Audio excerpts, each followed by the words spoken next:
Assalamu alaikum урматтуу мекендештер. Бүгүн мен сиздерге бөйрөк оорусу тууралуу сүйлөп бермекчимин. Ар бир адамда экиден бөйрөк бар, өзүңүздөр жакшы билгендей, жана ар бир бөйрөк 1 миллиондон сандаган нефрондордон турат. Нефрон бул биздин каныбызды тазалоочу негизги клеткалар. Жашообуз өткөн сайын ар кандай себептерге байланыштуу нефрондордун саны азайып барат. Жана айрым учурларда алар кескин түрдө азайып кетет. Мына ушуну өнөкөт бөйрөк дарты деп айтабыз. Бул жагдайда эмне болот? Бөйрөктөгү ушул нефрондор азайып кеткенден кийин ал өзүнүн кызматын жакшы аткара албай калат. Каныбыз, бүтүн организмибиз булганып баштайт. Жана өкүнүчтүү жагдай, бөйрөк өзүнүн кызматын 15-20% аткара албай калганга чейин сездирбеши мүмкүн бейтапка. Ошол себептүү бул оору менен жабыркагандар бүгүнкү күндө өтө көп. Статистикага ылайык элдин 10%ы ушул оорудан жабыркап жүрүшөт.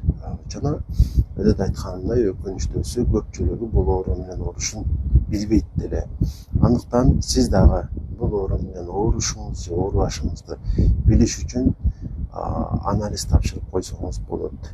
Болгон 4 анализ: общий анализ кровь, общий анализ моча, креатинин и мочавина. Ушул 4 анализди тапшыра турган болсоңуз, сиздин бөйрөгүңүздө олуттуу бир оору бар же жок экендиги аныкталат. Каалаганда лабораторияңызга барып тапшырып жыйынтыгын терапевтке, жакшыраагы нефрологко көрсөтүшүңүз керек болот. Анан албетте көпчүлүк эле ушул оору менен ооруган бейтаптар билип деле жүрүшөт. Эми билбегендер деле көп. Ошол билбегендер үчүн деп айттым бул анализдерди. Анан кимдерге айрыкча сунушталат? Айрыкча ушул давлениясы бар, кант диабети бар бейтаптарсын тапшырышы керек. Анткени ошолордо ушундай ооруга кабылуу ыктымалдуулугу көбүрөөк болот. Анан эми чындыгында врач коюп берет диагнозду, бирок бейтап өзү деле жалпылап бул оору бар жок экендигин анализге бир көзү билсе болот.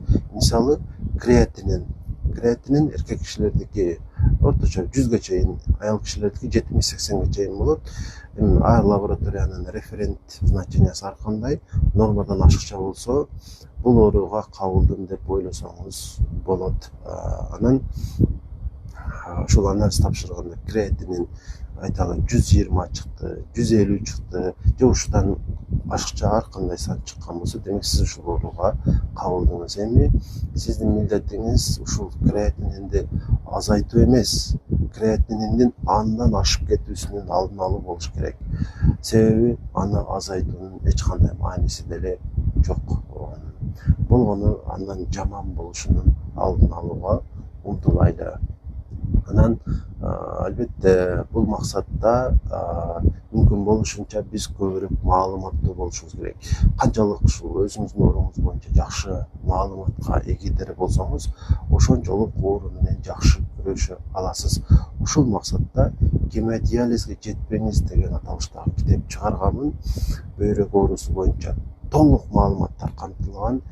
Ошол ооруга кабылгандан баштап эмне кылыш керек, кандай диета кылыш керек, кандай дарыларды ичиш керек, ушулардын баары ушул китепте камтылган. 7 жаштан 70 жашка чейинки ар бир адам түшүнө алат. Ушул китепти сатып алуу үчүн 0504 44 55 28 0504 44 55 28 номерине WhatsApp'тан жазасыздар. Эми ушул орунда сиздерге бир терминди айткым келип турат. Бул нефропротексия деген сөз. Нефропротексия деген бул ошол айталы сиздин бөйрөгүңүздүн 40% кызматы сакталып калды дейли, 60%ын жоготтуңуз. Эми ушул 40% кызматты мындан начарлап кетүүсүнүн, 30га 20га түшүүнүн алдын алууга карата сиздин аракеттериңиз ушул нефропротексия болот. Бул максатта сиз эмнелерди кыласыз? Айрым ушул сиз аткара алсаңыз боло турган ушул маалыматтарды айтайын. Нефропротексия демек бөйрөктү коргоо, колдоо. Бул максатта эмне кылабыз? Биринчи кыла турган ишибиз бул кан басымды көзөмөлдөө. кан басым 120дан аз болуп турушу керек, диастолический 80ден аз болуп турушу керек. Анан ошол бөйрөктүн басымы дагы, бөйрөктөгү ар бир клетканын басымы дагы нормада болуш керек. Бул максатта ошол бөйрөктү коргой турган ошол дарыларды ичебиз. Бул ошол баарыбыз жакшы билген кан басымды төмөндөтүүчү дарылар. Ар бир бейтапка жекече ушул дарылар сунушталат. Кайсы керек болсо ошол айтылат. Бул нефролог врачтын сизге айткан дарылары болот. Аларды ошол кайсыларын жазган болсо ошону ичишиңиз керек. Биринчи нефропротекция ушул кан басымды төмөндөтүүчү дарыларды ичүү. Кан басымды төмөндөтүүчү дарылар кан басымды нормада сактоо менен биргеликте ал бөйрөктүн кызматын дагы жакшы сактап берип турат. Бөйрөк өзү узун турбалардын жыйындысы деп элестетсеңиздер деле боло берет. Ошол жердеги басым жакшы тура турган болсо, анда бөйрөк дагы бизге жакшы кызмат кылып берет. Бул максатта өйдөдө айтылган дарылар ичилет. Ошону биринчи кезекте аткарасыздар. Мындан сырткары анемияны жоготуп турушуңуз керек. Сиздин бөйрөгүңүз канчалык начар болгон сайын анемияңыз ошончолук күчөп баштайт. Гемоглобин 100гө түшөт, 90го түшөт. Ушул нерсени дагы жоюп турушуңуз керек. Ушул темирди камтыган дарыларды, анан ушул рекгормон деген дарылар бар. Ушуларды зарылчылыкка жараша анализ тапшыргандан кийин жок дегенде 90дон өйдө кылып турушуңуз керек болот. Ошондо бөйрөгүңүз бизге жакшы кызмат кылып берет. Бул дагы нефропротекция болот. Жана ошондой эле кальций, фосфорду көзөмөлдөшүңүз керек. Себеби бөйрөк начар иштеген баштап, ушу кальций менен фосфордун алмашуусу бузулат. Бирөөсү көбөйүп, бирөөсү азайып башташы мүмкүн. Ошону дагы көзөмөлдөшүңүз керек болот. Анализ тапшырып турабыз бул максатта. Анан кальцийди, фосфорду өзүнө камтыган азыктарды азыраак жеп баштайбыз. Себеби бул микроэлементтер көбөйө турган болсо, анда биринчи кезекте биздин нервтерибиз жабыркайт. Нерв жабыркагандан кийин аны калыбына келтирүү дагы кыйын болот. Анан калийдин дагы көбөйүшүнүн алдын алышыбыз керек. Калийди өзүнө көп камтыган азыктар, мисалы өрүктү жегенди токтотосуздар. Бул тыюулар кимдерге карата айтылат? Бул тыюулар сиздин ушул креатининиңиз жок дегенде 200дөн жогору болсо, андан аз болсо мынчалык күчтүү диетанын кереги болбойт.